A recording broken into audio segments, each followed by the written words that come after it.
নমস্কার বন্ধুরা, এই চ্যানেলে তোমাদের সবাইকে স্বাগত। তো তোমরা নিশ্চয়ই থাম্বনেইল দেখে এতক্ষণে বুঝতে পেরেছো আজকের ভিডিওর আলোচনার বিষয় কি।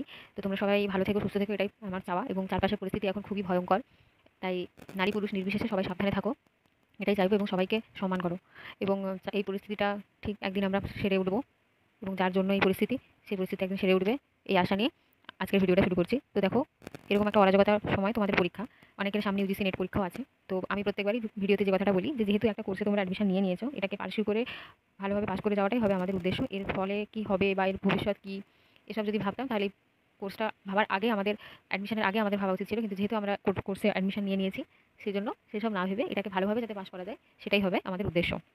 তো যারা প্রথম সেমিস্টার আছো, একদম নতুন সেমিস্টার 2023-25, তোমাদের সেশন অলরেডি লেট চলছে, না হলে পরীক্ষাটা এতদিনে হয়ে যাওয়ার কথা ছিল। এবং যারা বিএড ফার্স্ট সেমিস্টার সাপ্লি আছো, তাদের ক্ষেত্রে কিছুটা নতুন হয়তো নয়, বা যারা ফোর্থ সেমের যারা আছো সাপ্লি প্র্যাকটিকাম এক্সামে, তাদের ক্ষেত্রেও কিছুটা নতুন নয়। তো নতুন আজকে আমার যাদের জন্য আসা, তো বেশি দেরি না করি আমি প্রথমেই চলে আসি। দেখো, প্র্যাকটিকাম পরীক্ষাটা হচ্ছে এমন কিছু একটা কঠিন বিষয় নয়, এখনও সময় আছে। তোমাদের যাদের লেখা হয়ে ওঠেনি তাদের বলবো যে লিখো তাড়াতাড়ি, এবং যথাসম্ভব নিজের লেখার চেষ্টা করবে। কারণ নিজে লিখলে কি হবে, জিনিসটা কি লিখছো, লিখতে লিখতে অনেক ধরো খাতা তো 7টা পেপারের, সেখানে তোমাদের হয়তো জিনিসটা আগে থেকে পড়া নেই, কিন্তু সেখানে তোমাদের হচ্ছে কি হবে, জিনিসটা আগে থেকে না পড়া থাকলেও লেখার সময় তার যে মধ্যে যে বিষয়বস্তু আছে সেটা তোমরা জানতে পারবে। এক নম্বর। দ্বিতীয় নম্বর হচ্ছে, যদি মনে করো যে আমরা চাকরি করছি কোনো একটা জায়গায়, বা কোনো একটা বিশেষ পরীক্ষার জন্য পড়াশোনা করছি, কাউকে দিয়ে লেখাবে, তাহলে যে লিখবে তাকে কিন্তু পুরোটাই লিখতে হবে। একটা খাতা তুমি লিখবে, বা অন্য হ্যান্ডরাইটিং যেন মিসম্যাচ না হয়, হলো। এবং তৃতীয় হচ্ছে, সেটা যাকে দিয়ে লেখাও না কেন, পরীক্ষার ভাইবাতে তোমাদের কিছু গুরুত্বপূর্ণ জিনিস দরকার আছে জানা, সেগুলো আমি বলি এক এক করে। সেটা হচ্ছে যে প্র্যাকটিকাম খাতা, ডিএড এর খাতা বলে তাকে একেবারে হচ্ছে তাচ্ছিল্যভাবে সাজাবে এরকমটাও নয়। প্রত্যেকটা প্র্যাকটিকাম খাতা কীভাবে লিখতে হবে আমি ভিডিওতে জানিয়েছি, তাও আরেকবার বলি, যে ফ্রন্ট পেজ কিন্তু তোমরা ব্ল্যাক অ্যান্ড হোয়াইটটা করবে না, কালার প্রিন্ট করবে। এবং সেখানে নিজেদের নাম, তোমরা কোন কলেজে পড়ো, ইউনিভার্সিটি লোগো কিন্তু একদম ব্যবহার করবে না। ইউনিভার্সিটি লোগোর বদলে তোমরা নিজেদের কলেজের লোগো ব্যবহার করতে পারো। এবং সেখানে নিজেদের নাম এবং রোল নাম্বার, হচ্ছে যে অ্যাডমিট কার্ডে যে রোল নাম্বারটা আছে, এবং রেজিস্ট্রেশন নাম্বার আশা করি পেয়ে গেছো, যারা পাওনি তারা ব্ল্যাঙ্ক রাখবে সেই জায়গাটা। এবং প্র্যাকটিকাম অন কি বিষয়ে প্র্যাকটিকামটা লিখছো, এবং কত সেশন, এই সমস্ত যাবতীয় পেপার কোড কি, এগুলো লিখবে, ঠিক আছে। আর যেহেতু প্র্যাকটিকামগুলোর কোনো হাফ নেই, সেজন্য যে যার পেপারে লিখবে, হলো। প্র্যাকটিকামের ফ্রন্ট পেজ হচ্ছে প্র্যাকটিকামের মুখ, অর্থাৎ মুখ হচ্ছে মনের আয়না। তাই সেই খাতাটা যতটা ভালোভাবে সাজাবে, সেটাই হচ্ছে তোমাদের প্লাস পয়েন্ট। এবং অনেকে চাও যারা স্পাইরাল করতে চাও, স্পাইরাল করতে পারো, তাতে বেশি নাম্বার পাওয়া যায়। আর যাদের মনে হচ্ছে যে স্পাইরাল করবে না, তাহলে খাতাটা ভালো করে বাইন্ড করবে, এবং লাস্টে সাইডে হচ্ছে ব্রাউন টেপ বা ব্লু টেপ যেরকম হয় সেরকম করে ভালোভাবে আঠাটো করে তৈরি করবে, যাতে কোনোভাবে খাতার অংশ যেন বাদ না পড়ে যায়, হলো। এবারে আসছে যে খাতার সমস্ত মূল যে বিষয় আছে, ধরো যে বিষয় তোমরা প্র্যাকটিকামটা করেছো, সেই টপিক কিন্তু প্রত্যেকের ঝাড়া মুখস্থ হওয়া চাই। তোমাদেরকে যদি প্রশ্ন করেন এক্সটার্নাল যে কোন বিষয়ে প্র্যাকটিকামটা করেছো, সেটা যেন তোমাদের টপিক নেমটা পুরো মুখস্থ থাকে। এবং সেই টপিক নেমটা মুখস্থ থাকলে মনে তোমাদের অটোমেটিক মনে চলে আসবে যে এখানে কি আছে। এবারে ধরো অনেকে যারা যাদের হচ্ছে স্কুল ভিজিটে যারা গেছিলে, ঠিক আছে, তাদের হচ্ছে কোনো অসুবিধা নেই, তাদের প্রাসঙ্গিক চিত্রাবলীর জায়গায় কিন্তু পর্যাপ্ত পরিমাণে প্রয়োজনীয় যে সমস্ত ছবি, একটা দলগত ছবি অর্থাৎ গ্রুপ ছবি, স্কুলের হেড স্যার বা হেড ম্যামের সাথে একটা ছবি, এবং সেই টপিকের যে কি ছবি আছে সেই ছবি। এবং আরেকটা কথা, যেটা হচ্ছে সহায়ক গ্রন্থপঞ্জি লেখার সময় কিন্তু এপিএ ফর্মে লিখবে। এবং অবশ্যই যেটা তোমরা মিস করে যাও, বা অনেকেরই আমরা ভুল করে থাকি, সেটা হচ্ছে যে বইয়ের পাবলিকেশনের সালটা, অর্থাৎ কোনো একটা বই আহিরি হোক রিতা হোক, সেটা কত সালে পাবলিশ হয়েছে সেটা যেন আমরা লিখি, এবং স্বাক্ষরপত্র অবশ্যই রাখবে। এই গেল প্র্যাকটিকামের কথা। এবারে আছে, ধরো প্র্যাকটিকামের মূলত ভেতর যা আছে সেই খাতার মধ্যে, সেখান থেকেই কিন্তু মূলত প্রশ্নটা করা হয়। আর অনেক সময় কিন্তু সেই প্র্যাকটিকাম নির্ভর যদি কোনো প্রশ্ন থাকে থিওরি বেসিসে, তাহলে কিন্তু সেই প্রশ্ন তোমাদের করা হয়ে থাকে, ঠিক আছে। তাহলে এখানে যদি তোমাদের ধরো কোর্স 2-তে যদি তোমাদের এই প্র্যাকটিকামটা থাকে, যে আমরা স্কুলে গিয়েছিলাম, এই school visit for survey, they what are they facilities given by government and, এই ধরনের যদি ধরো প্র্যাকটিকাম থাকে, ধরো সরকারি কী কী সুযোগ সুবিধা স্কুলে আছে সেই সমস্ত অবজারভেশনের জন্য, তাহলে এই প্রশ্নগুলো হয়তো এক্সটার্নাল তোমাদের করতে পারে, যে এই আওতায় কী কী আসতে পারে। বা ধরো যারা অ্যাডোলেসেন্স গ্রুপ নিয়ে প্র্যাকটিকাম করেছো, সেখানে গিয়ে তোমাদেরকে ধরো এক্সটার্নাল এই প্রশ্নটাই করবে, যে তোমরা কোন স্কুলে সার্ভেতে গেছিলে, কতজন গেছিলে, হয়তো নাও জিজ্ঞাসা করতে পারে, তোমাকে হয়তো সেলফ এই জিজ্ঞাসা করবে যে তুমি স্কুলে গিয়ে কী কী করলে সেটা বলো। সেখানে গিয়ে তোমাদেরকে বলতে হবে যে আমরা স্টুডেন্টদের সাথে ছবি তুলেছি, তাদের হাইট মেপেছি, বা তারা কী কী ধরনের সুযোগ সুবিধা পায় সেটা দেখেছি। অনেক সময় ধরো কোর্স 4-এ স্পিচ, ডিবেট এই ধরনের প্রশ্ন থাকে, সেখানে তোমরা কী কী করেছো সেই প্রশ্নগুলো দেওয়া থাকে, জিজ্ঞাসা বলবে ভালো করে।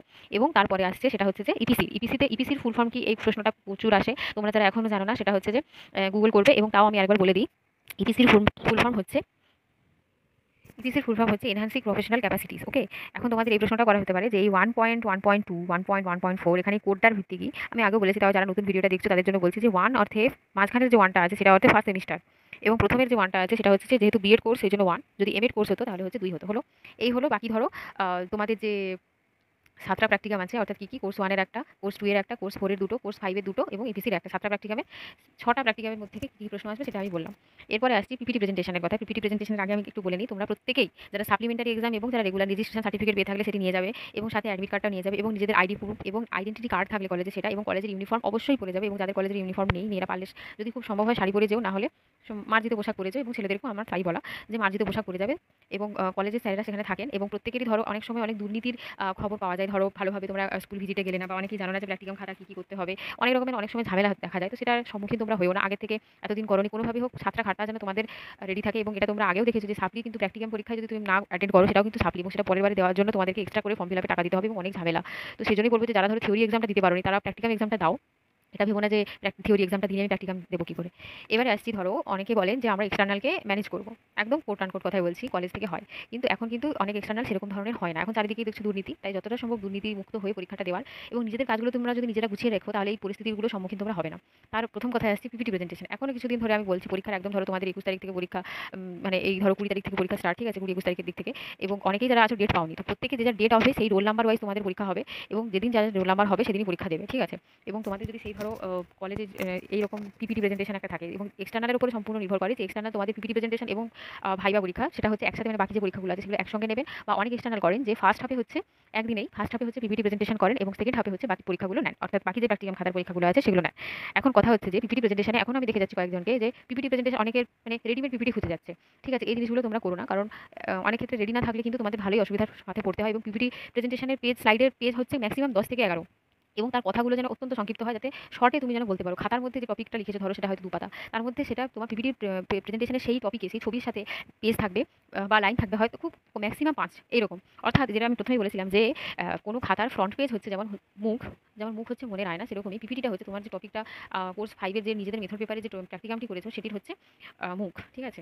তো এটি অনেকেই আছে যারা এখনো তৈরি করতে পারোনি, সাইবার ক্যাফেতে গিয়ে যাও, তাদেরকে বললে তারা অবশ্যই সাহায্য করবে। এবং এখানে বেশিরভাগ ক্ষেত্রে কী হয়, বাংলাতে করতে হয়, যাদের ধরো মেথড বাংলা, ইংলিশটা বাদ দিয়ে আমি বলছি, সেখানে কিন্তু তোমাদের ল্যাপটপে অনেকেরই ফন্ট হচ্ছে অ্যাডজাস্ট করা থাকে না, এবং আমি এর আগেও দেখিয়েছি কীভাবে কী করতে হয়। তো আমি তার ওইসব প্রশ্নে না আসে, আলোচনা না এসে মেন যে জিনিসটা বলছি সেটাই শোনো তোমরা মন দিয়ে।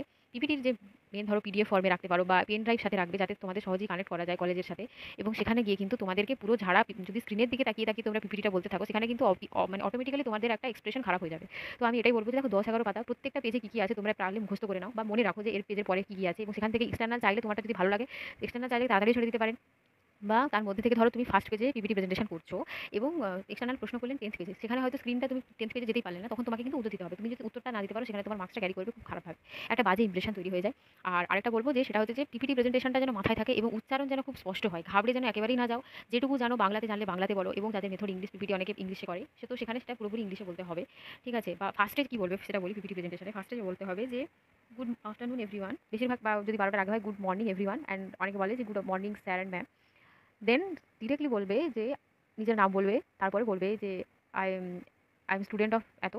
দেন তারপরে বলবে যে বাংলাতেই বলতে পারো, ঠিক আছে, বিএড 23-25 শিক্ষাবর্ষের প্রথম সেমিস্টারের ছাত্র বা ছাত্রী আমি, এটা আমার আজকে উপস্থাপনার বিষয় বা সেমিনারের উপস্থাপনার বিষয় এটা, ঠিক আছে। তারপরে ডিরেক্ট হচ্ছে নিজেদের স্লাইড নেক্সট নেক্সট বলতে বলতে যাবে, তোমাদেরকে মাইক দেওয়া থাকবে। এবং এটা হচ্ছে নর্মাল মেথড, এবং এই প্রসিডিওরে আই থিঙ্ক সবাই প্র্যাকটিস করেছে, যাদের একেবারে প্র্যাকটিস হয়নি পিপিটি সফট কপি অবশ্যই রেখো। এবং এটা কেউ ভেবো না যে পিপিটি না করে, না মানে আমি কলেজের কাছে চলে যাবো, বলবো আমার খাতা হারিয়ে গেছে বা আমার ফোন হারিয়ে গেছে, এই সমস্ত কিছু একদম করো না, তখন কলেজের প্রচুর চাপ হয়ে যায়, একটা বাজে ইমপ্রেশন পড়ে।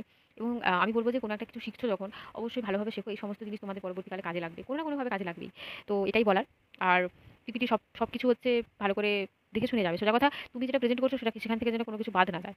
যেটা ধরো তুমি পিপিটিটা নিজেও তৈরি করো, অন্য কেউ বানিয়ে দিয়েছে বা সাইবার ক্যাফে থেকে বানিয়েছো, ঠিক আছে, সেটা সাইবার ক্যাফে থেকে বানালে সেটা তারা অনেক সময় সাপোর্ট করে না। তো এক্ষেত্রে আমি এটাই বলবো যে যদি নিজেদের কাছে ল্যাপটপ থাকে, ওয়ার্ড ডকুমেন্টে যাবে, বা ওয়ার্ড ডকুমেন্টের বদলে পাওয়ার পয়েন্ট এক্সেল বলে একটা সফটওয়্যার আছে, সেখান থেকে তোমরা হচ্ছে বানা খুব সহজেই ওখানে ফিচার থাকে। এবং তোমার যদি বলো যে বাংলা ফন্ট কী করে করবো, সেখানে আমি বলবো একদম সহজভাবে বলছি, যেভাবে আমিও করেছিলাম। সেখান থেকে হচ্ছে হোয়াটসঅ্যাপ ওয়েব বলে গুগলে সার্চ করবে, সেখানে হোয়াটসঅ্যাপ ওয়েবে গিয়ে একটা কিউআর কোড আসবে, নিজেদের হোয়াটসঅ্যাপ ওয়েবে গিয়ে স্ক্যান করবে, এবং সেখানে তোমাদের নিজেদের হোয়াটসঅ্যাপটা নিজেদের ল্যাপটপে লগ ইন হয়ে যাবে। এবং সেখানে ধরো তোমরা কাউকে বা নিজেদেরই চ্যাটে দেখবে একটা সেলফ চ্যাট বলে একটা সেকশন আছে, সেখানে তোমরা নিজেদের যাবতীয় ছবি হোক বা কোনো বাংলা ফন্টে লেখা হোক টাইপ করবে, এবং সেখান থেকে কপি করে সেটা হচ্ছে পাওয়ার পয়েন্ট এক্সেলে গিয়ে পেস্ট করে দেবে, ঠিক আছে। এইভাবে জিনিসটা হয়। এবং এখন ধরো পরীক্ষাতে এক্সটেন্ড হয়েছে, যারা করোনি এইভাবে করতে পারো, আস্তে আস্তে খুব কম বেশি, মানে একদম ছোটো একটা ধরো খাতার, ধরো তোমার খাতাটা 24 পেজে, তোমাকে ছোটো ছোটো করে একদম কিছু কিছু ছবি, বিশেষ করে বেশি যেন কালারফুল হয়, ইমেজ হয়, ডিজাইনার হয়, এবং মেন যে ছবি আছে সেটা যেন দেখে তোমাদের এক্সটার্নাল কেন, স্যার ম্যাডাম কেন, বা তোমাদের যারা সহপাঠী আছে তারাও যেন বুঝতে পারে।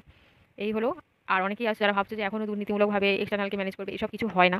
প্রত্যেকবারে প্রত্যেকের আলাদা আলাদা নিয়ম। তো এইভাবে তোমরা কীভাবে থিওরি পরীক্ষা দিয়েছো আমার ঠিক জানা নেই, তোমরা চাইলে কমেন্ট করতে পারো থিওরি পরীক্ষা তোমাদের কেমন হয়েছে। তো সরকারি কলেজগুলোতে যারা পড়ো তাদের তো কোনো রকম অসুবিধা হওয়ার কথা নয়, কারণ তারা এসব আগেই তৈরি করে ফেলেছো। তো যারা প্রাইভেট কলেজে পড়ছো বা যাদের পরীক্ষা সেন্টার অনেক দূরে, তো বেসিক্যালি এটা নিজেদের কলেজেই পরীক্ষাটা হয়, কিন্তু এক্সটার্নাল আসেন বাইরে থেকে। তো যার যেরকম রুটিন পড়বে সেরকমভাবে যাবে পরীক্ষা দিতে, এটাই বলার। সবাই খুব ভালো থেকো, সাবধানে থেকো। দেখা হচ্ছে অন্য একটি ভিডিওতে। ততদিনের জন্য সবাইকে ধন্যবাদ। এবং চ্যানেলে নতুন হয়ে থাকলে অবশ্যই সাবস্ক্রাইব করবে, এবং ভিডিওটি ভালো লাগলে লাইক করবে, এবং আরও যদি নতুন কিছু আপডেট চাও অবশ্যই কমেন্ট করবে। আর একটা বিষয় যেটা বলার সেটা হচ্ছে যে কোর্স 5-এর দুটো পেপার করতে হবে, প্র্যাকটিক্যাল মানে সরি কোর্স 5 পেপারে দুটো প্র্যাকটিকাম করতে হবে, এবং এখানে যে পেপারটাতে তোমরা পিপিটি প্রেজেন্টেশন করছো সেই খাতার শেষে কিন্তু সিডি অ্যাটাচ করতেই হবে।